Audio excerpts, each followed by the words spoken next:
నా కుమారుడా, జ్ఞానమును సంపాదించి నా హృదయమును సంతోషపరచుము.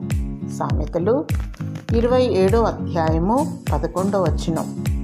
జ్ఞాని దేవుని కనుగొనును. బుద్ధిహీనుడు దేవుడు లేడని తన హృదయంలో అనుకొనును. జ్ఞానము గల స్త్రీ తన ఇల్లు కట్టుకొనును. జ్ఞాని అయిన సొలొమోను తనకున్న అధిక జ్ఞానము చేత తప్పిపోయి సృష్టికర్త అయిన దేవుని ఆయాసపరిచాడు.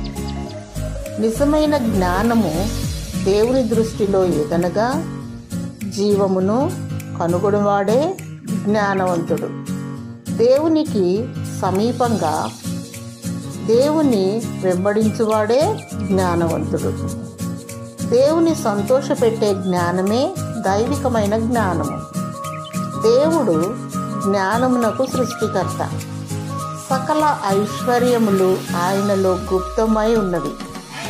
జ్ఞానము కొదువుగా ఉన్న యెడల దేవుని అడుగవలెను. జ్ఞానమును సంపాదించుకొని దేవుని సంతోషపరచు, మహిమపరచు. యేసు ప్రభువును ప్రార్థించినప్పుడు జ్ఞానము గల ఆత్మనిచ్చును. దేవుడు సమృద్ధిగా నిన్ను దీవించునుగాక. ఆమేన్.